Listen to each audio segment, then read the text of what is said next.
Finally, we've reached the final part of this introductory basic course. After this, we'll move on to theory, practice, and so on.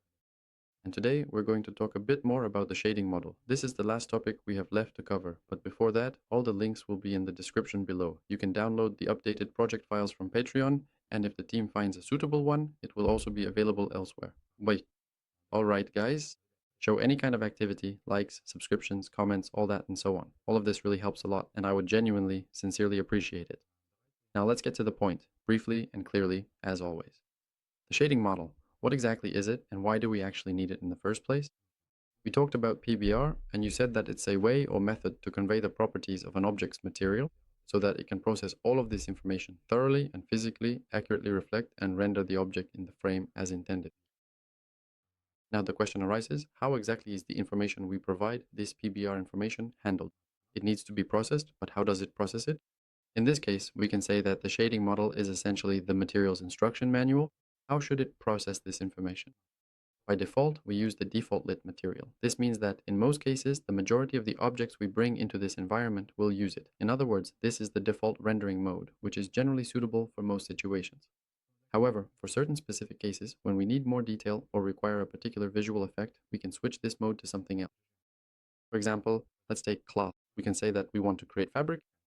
In this particular case, we are given an additional option that it specifically requests. So now our material requests information from the cloth simulation, allowing it to use this information in its own calculations. This enables it to convey the properties of fabric much more realistically, since we know that fabrics possess certain unique properties, such as the way they scatter and interact with light. They scatter light on the surface much more than other objects do. Therefore, depending on which particular method we choose, it will request certain relevant information. Here, for example, something broke.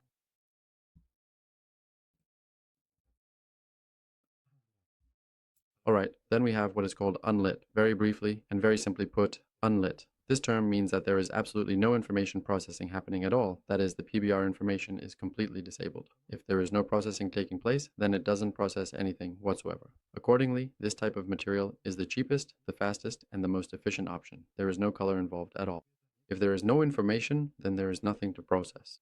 It's all very simple. Now, if a light shines on it, even a very bright light, it won't react in any way.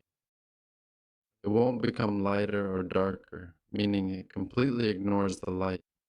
Also, this object can be self-emissive. No matter how much light shines on it, it won't become brighter or darker. So, what about the default view? We've talked about this. It's simply the default mode, which is suitable for the vast majority of objects.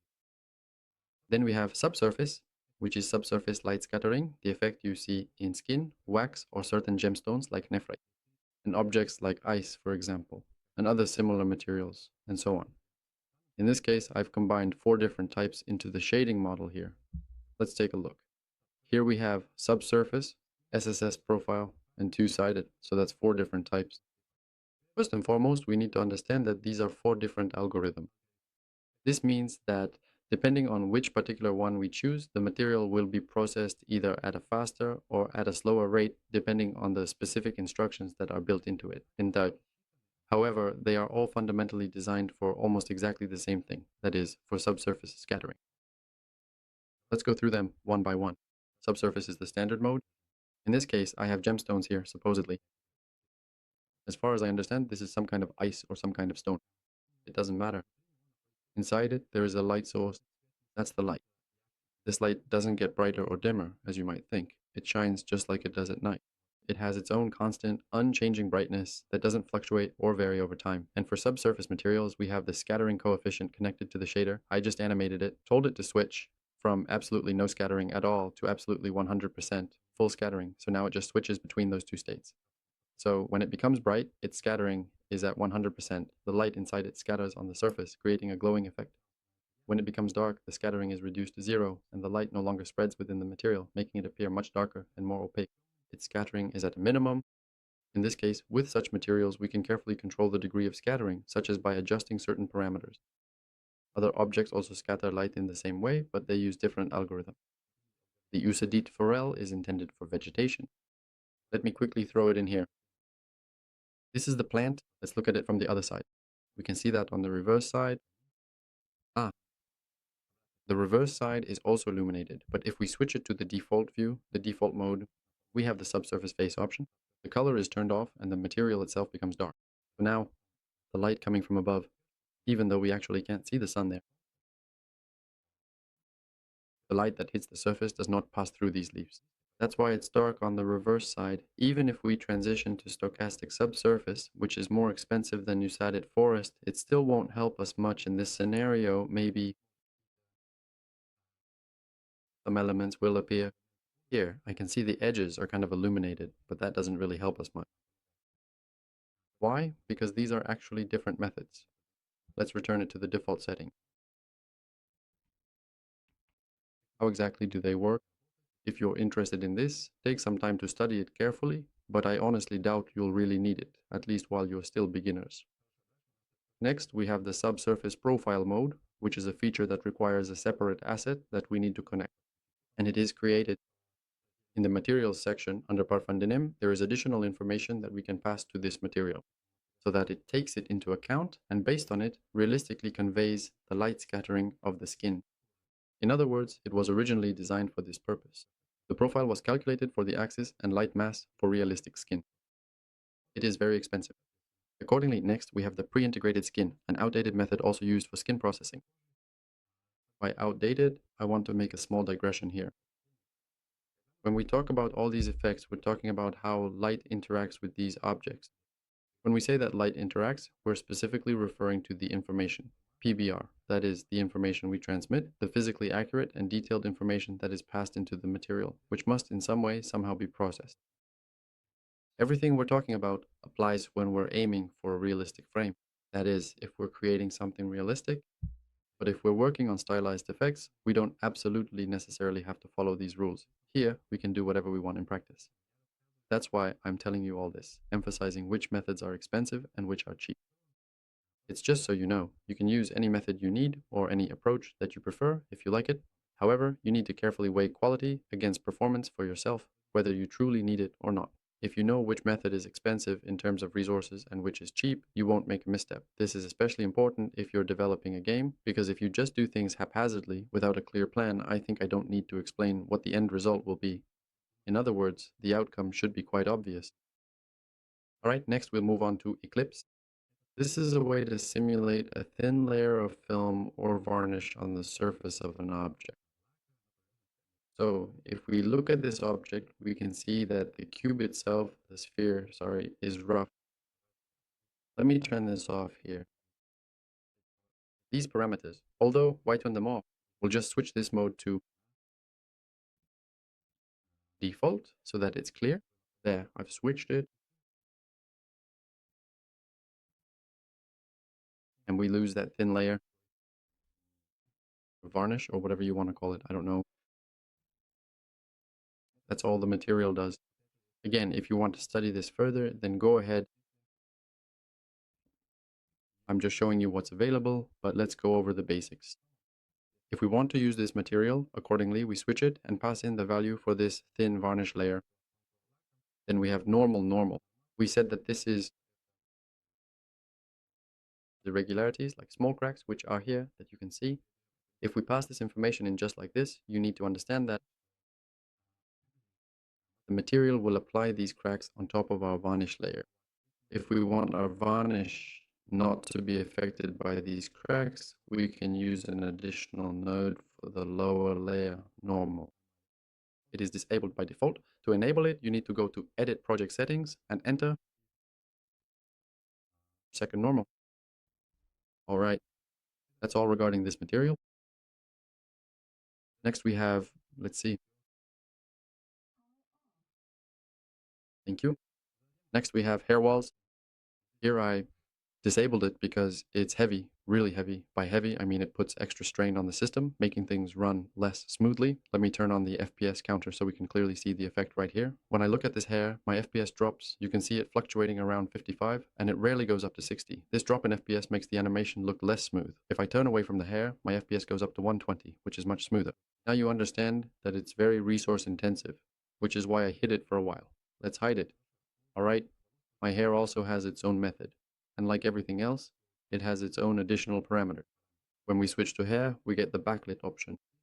Our normal map is changed to tangent space, and the metallic property is replaced by an additional parameter that is specifically needed for hair. This adjustment is made so that the highlights, which appear on the tips of the hair, are rendered in a more realistic and convincing way for us, and everything works properly. As for this hair, we're not discussing it, that's not the topic here.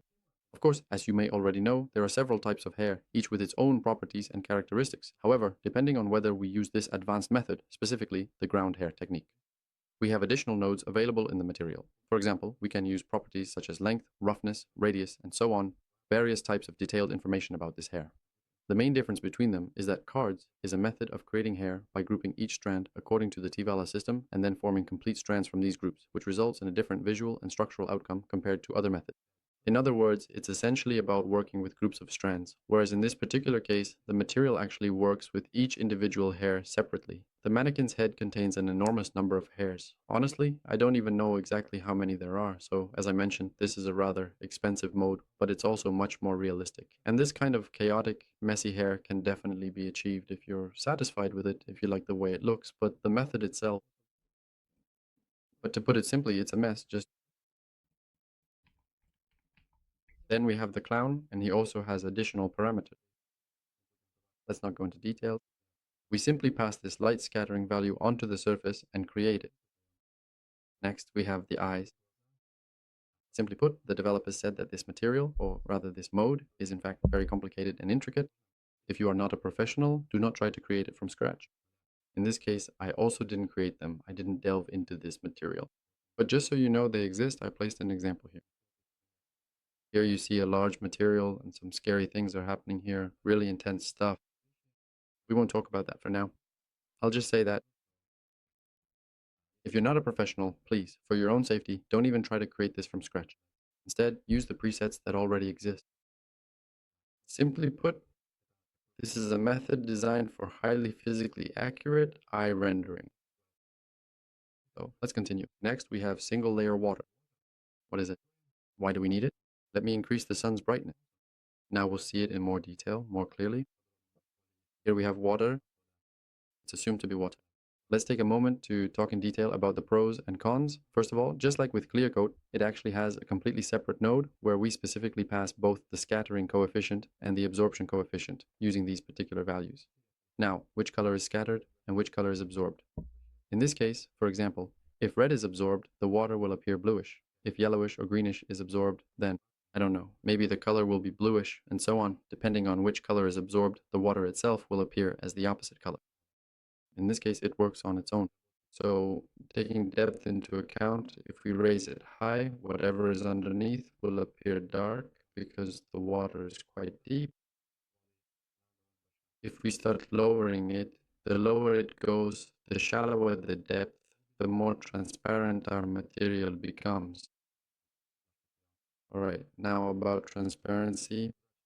If I take something and throw in, say, a cube, let's take it and throw it in, then and place it under the water like this, then it will work well. It will work correctly. But if we take this cube and place, or rather put, a semi-transparent material on it, for example, plastic, which is translucent as we remember, then it will cut off the part underneath it, meaning it won't render.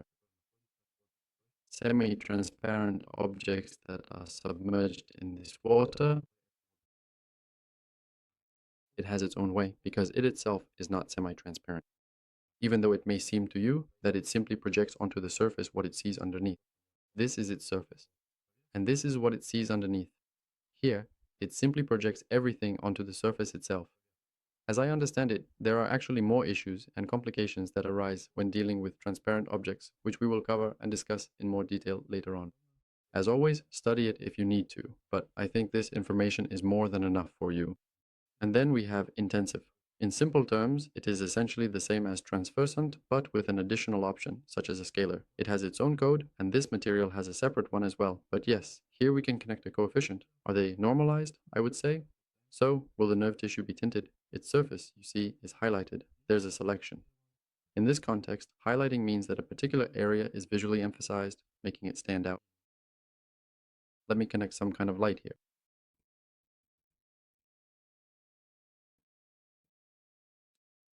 if it compiles for us.